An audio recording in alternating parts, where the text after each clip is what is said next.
Hi, and welcome to the U World Order Showcase podcast. Today we are talking with Joanna Lynn. She is the founder of the Family Imprint Institute with an international private practice. And her tagline is Science tells us that our biography becomes our biology. I really love that. Welcome to the show, Joanna. It's so Thank, nice to have you here. thanks for having me, Jill. Great to be with you. So tell us all about you. How did you get into this and what's your story and what are you Yeah. doing? Yeah. Well, it started off, I was working at an integrative health clinic with a bunch of physicians that really Mhm. understood the mind-body connection. And I found my way into this work that's all about epigenetics and family history and how any of us get to be the way we are. At the time, I was recovering from a really painful divorce. And it was the one thing that had the whole painful situation make the most sense it ever had, and how so much of the painful patterns that went on in that marriage were really reflective of some of the things I hadn't looked at from that perspective that were going on in my family and certainly his.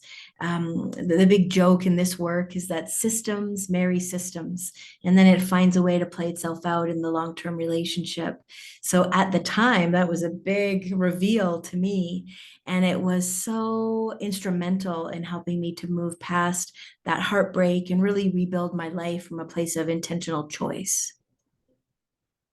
Yeah, that's interesting. Do you want to go a little deeper into the systems, Mary systems? Yes. Call it? And so a lot of the times we marry or we fall in love with what's familiar, not necessarily what we would tell a dear friend we're looking for, but there's something beyond words that's just familiar that we settle into. And the trick is we don't typically see it on the first few months of dating in that honeymoon phase. It's not until everyone gets comfortable with each other. And then it's like, oh no, you're critical like my mom, or I can't really emotionally count on you like my dad. And there's this familiar thread that in my work for years with clients in this, my belief is that it's exactly where we get set so that we can really grow in ways we wouldn't normally if we were just, sitting on a mountaintop meditating or living our life carefree and single. That these relationships bring up a lot of what is sort of sitting in the body left unnoticed. And here we come in this love relationship. It sort of brings these pieces forward that feel all too familiar, yet pretty painful at the same time.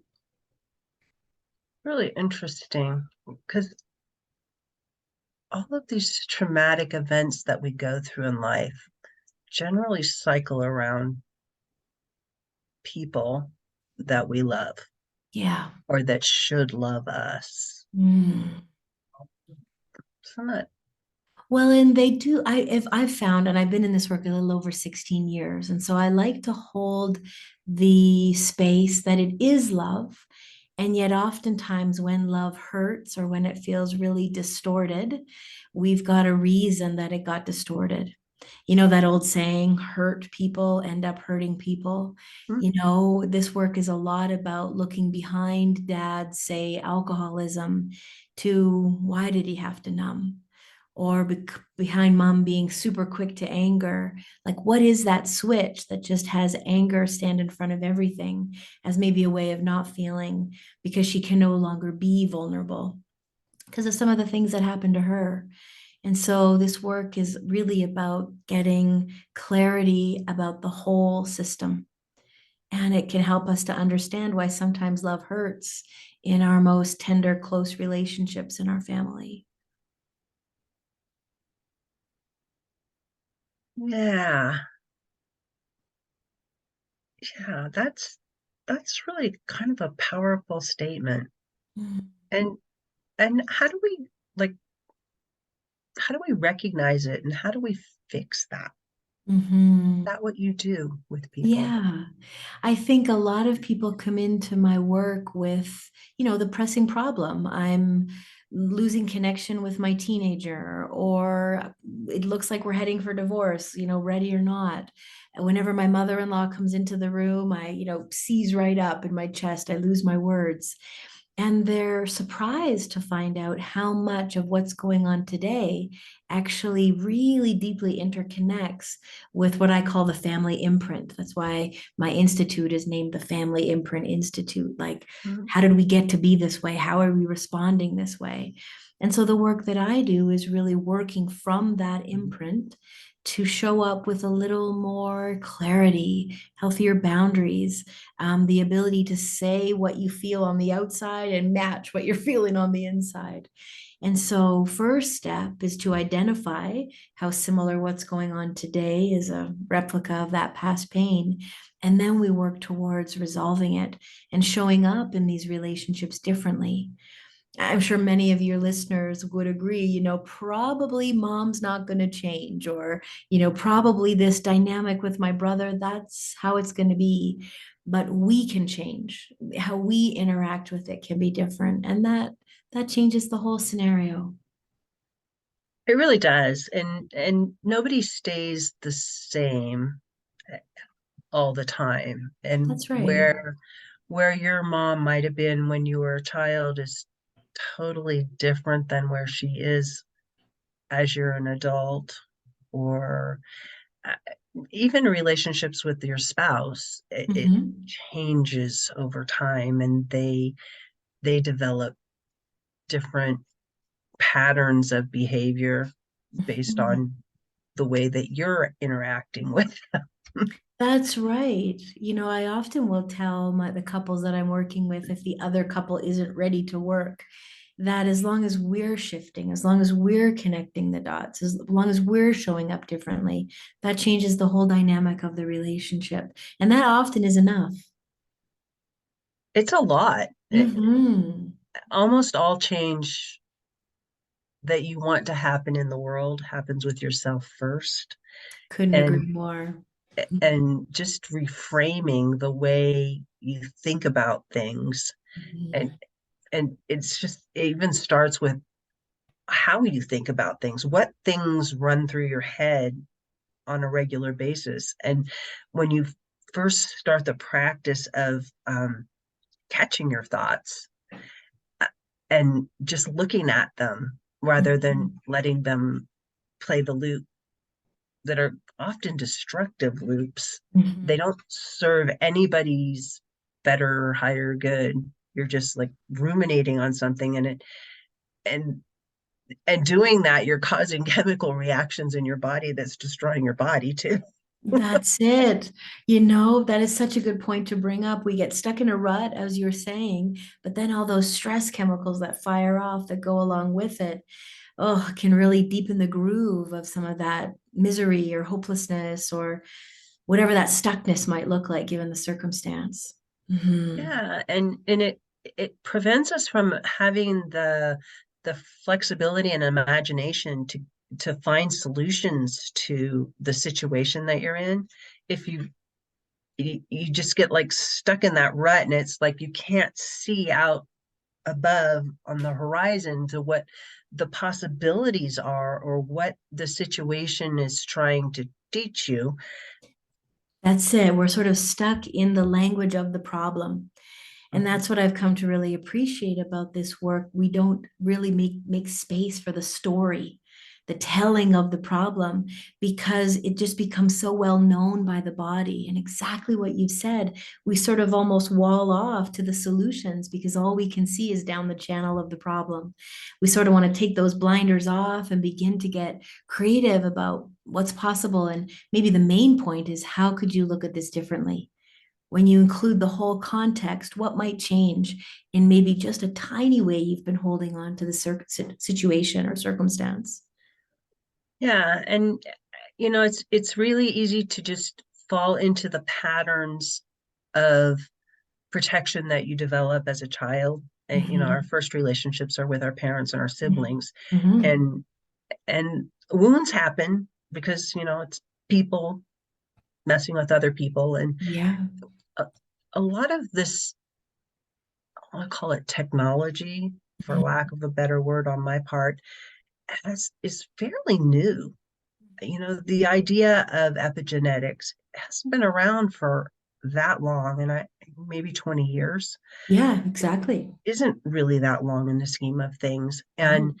And people becoming aware of patterns being passed on and how the interaction between couples, people, partners happen, um, and how it affects the larger society even. Mm-hmm. Absolutely true. It's so interesting, as you say, we aren't taught to think systemically. We just think, oh, this is just how my relationships go, or I just have a problem with earning money or keeping money or feeling secure or feeling safe. This is just me.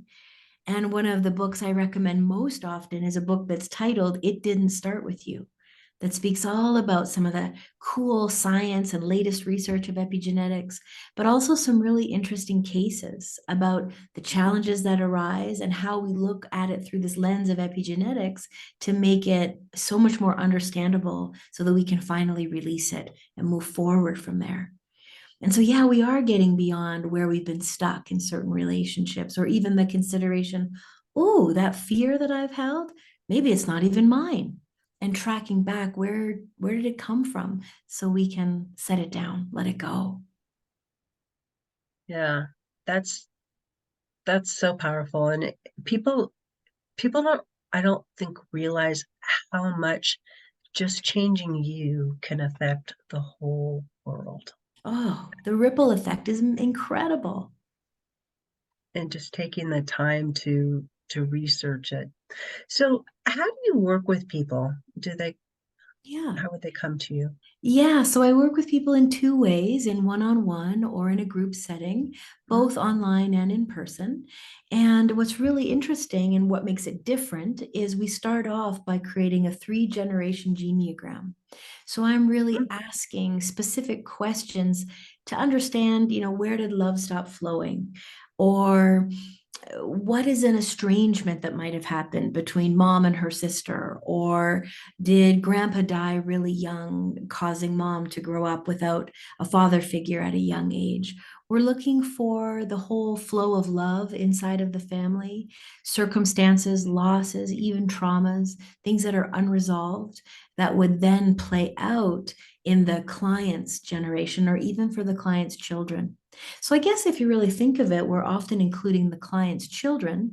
And so we're looking across four generations to see where that pattern is playing out again. And then from the very first session, we move directly into resolution. Nobody wants to just talk about what's wrong the whole time. We're moving into holding it differently, resolving it.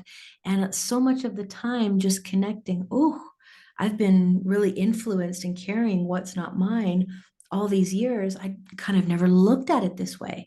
And there can be a real lightness in even connecting those dots before we move into the resolution exercises that help the body to really get it. I think that can be a challenge sometimes with other things people try. We might really understand, that's why I do this thing, but we're still doing it. We've got to bring the body along to be able to get that full change that we're looking for. So we're showing up in our lives and our relationships differently. Yeah, I can see how that would be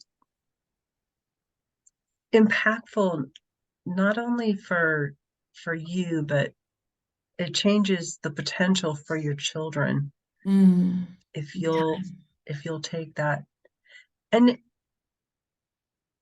if you move quantum physics into this Hmm. equation, when you change how you remember something, That's right. it changes how others remember it too. It's wild. Because really, a memory, and that's what we're talking about right now, is memories that we hold on to. They're neither true nor false.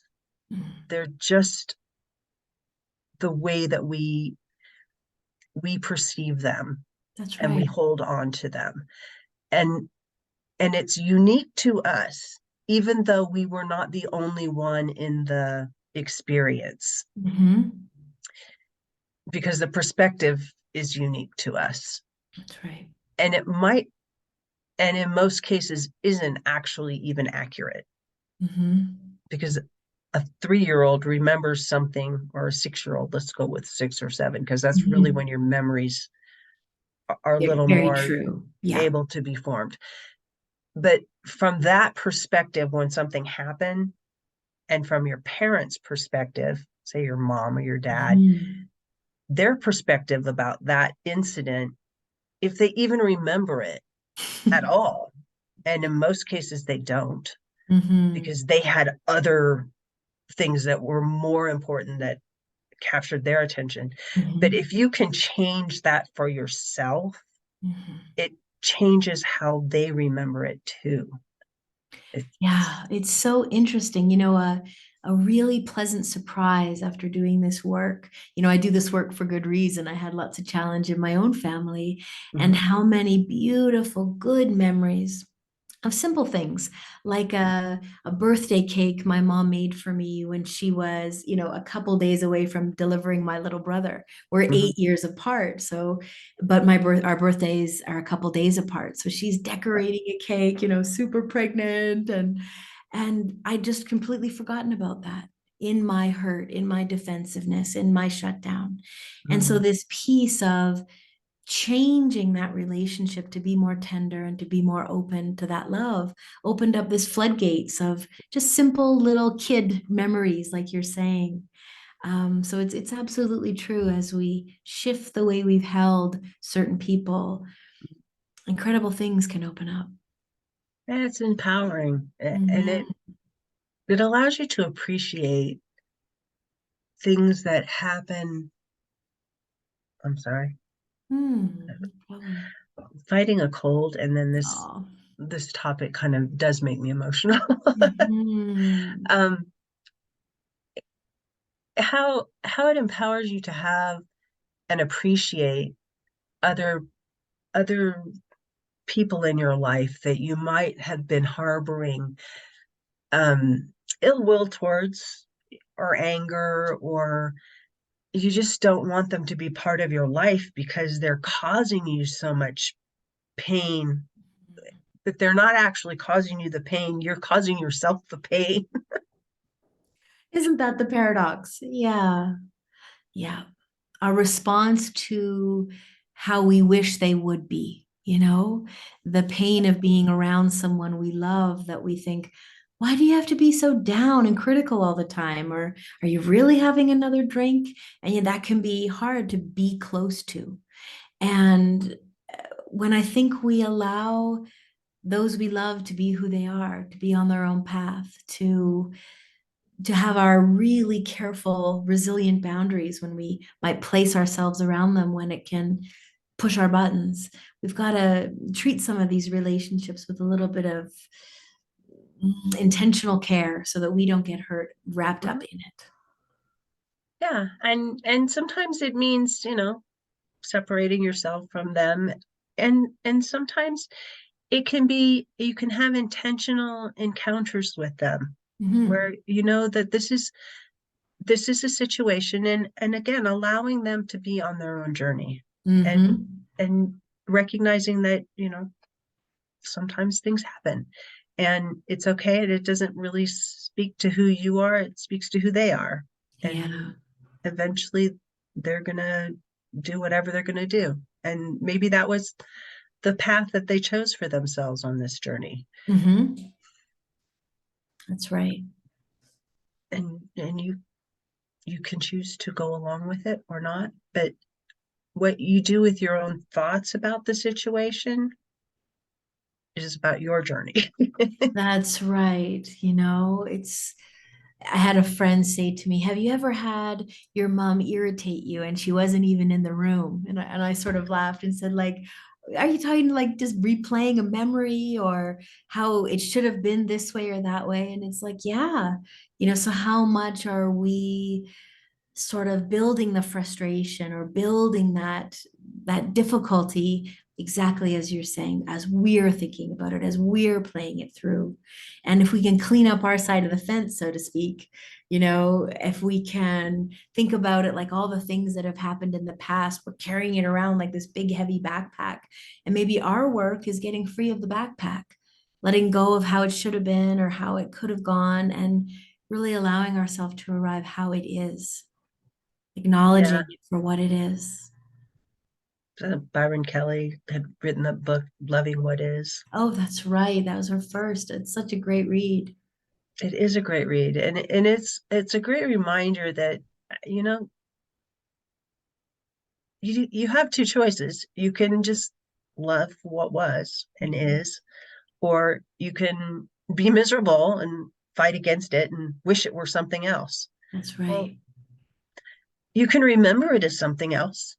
It's totally fine. You can make it up yourself, and sometimes that helps. Yeah, You know, it that's can right.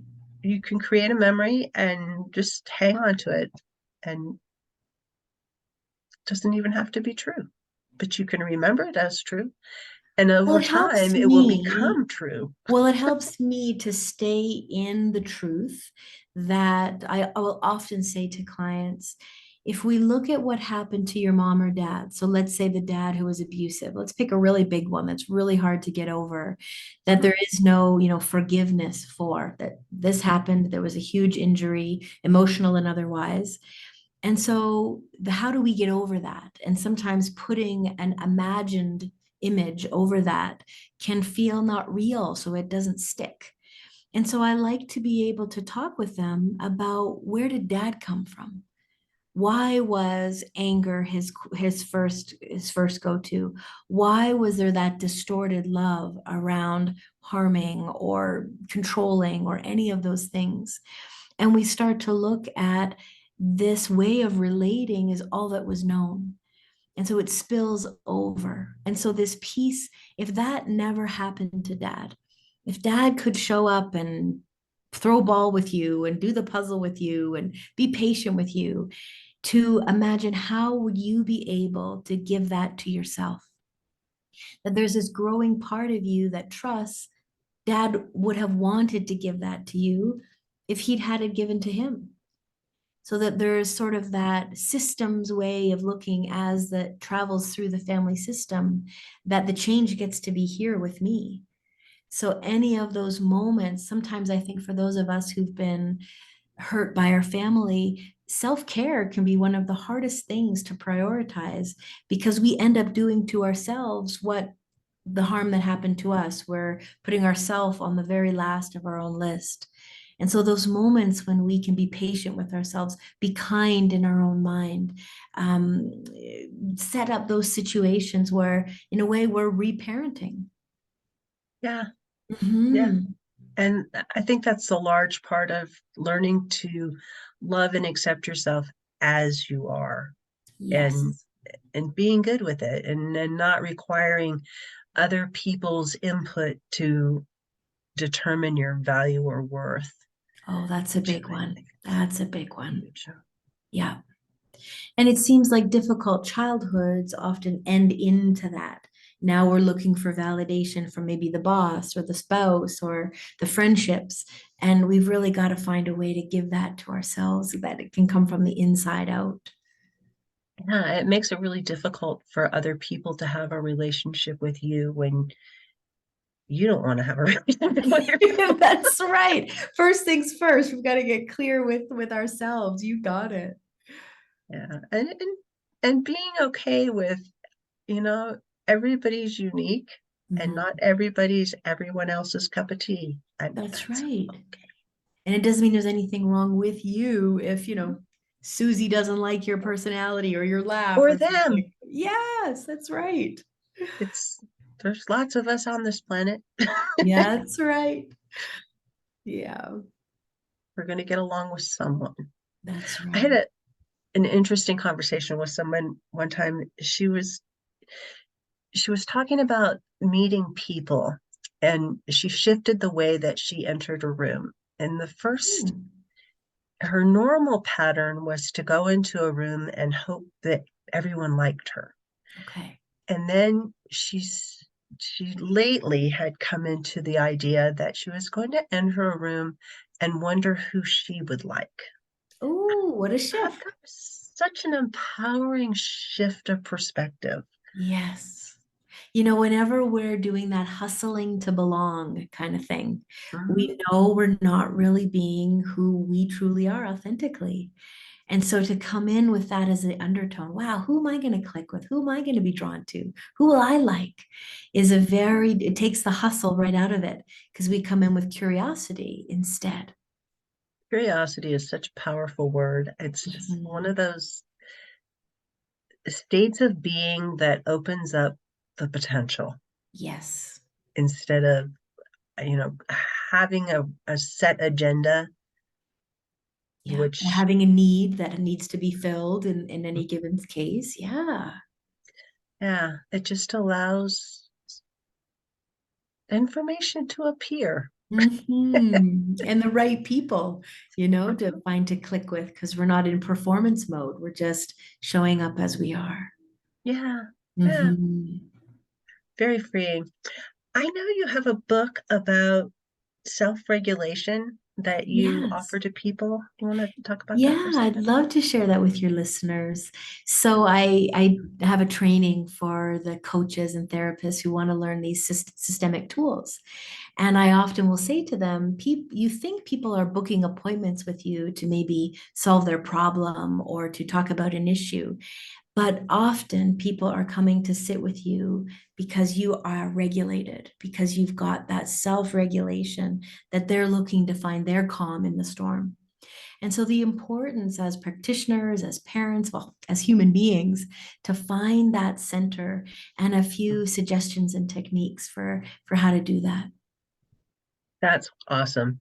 Um, so you work mostly with coaches, or do you just work with everyone? Well, Who do you I work have with? two sort of paths. I have people that are in relationship distress that are looking for some solutions around that, and then my training and courses are really guided from anybody who's in the helping profession that wants to bring in epigenetics and systems understanding to broaden the solutions that they're able to offer their clients. Oh, that is probably really helpful to a lot of people. Yeah, I've had such great feedback. We're starting up our fifth year of the training, and it Mm, just lights me up. It feels really like a pay it forward energy because I can only see so many people in any given day or week. yeah, yeah, and it's such an important piece of the holistic puzzle Yeah, is really getting a handle on the epigenetics and how it plays into. I know there's all these other different modalities out there, but it's really kind of a foundational piece to me. it's how I see it. Yeah, whether you're working with physical health, relational health, we've got to look at where did these thoughts even come from? Why am I showing up this way? Where did this pattern come from? So we can really get a little more spaciousness and freedom around it. And you're right in terms of health, your physical Mm, health. It everything starts in your head. And when the doctor yeah. says it's all in your head, well, often it is That's all in your right. head. I've always thought that to be such a strange response. Of course. And what are we doing about it? It's affecting my whole body too. Yeah. And really the whole mind body connection thing Yes. is relatively new as far as, people talking about it and recognizing that, you know, I have a stomach ache. Well, maybe it's more than just a stomach ache. Maybe it's Mhm. something that you're thinking about. Maybe it's something that happened that you're not processing properly, and it's manifesting as your stomach's hurting. That's And right. it's and Yeah. it could be things that you're not even aware of that you brought from like another life that has come Yes. through all of this generations and now you're manifesting it in your body and it's trying to get the message to your brain to do something about it. That's right. And it's interesting in medicine, I might mispronounce it, but I believe the body of focus is psychoimmunology.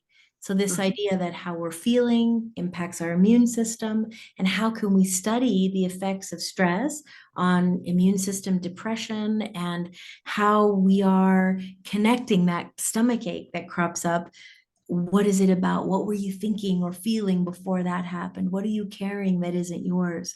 It's so nice that we're seeing this sort of shift in awareness to include more.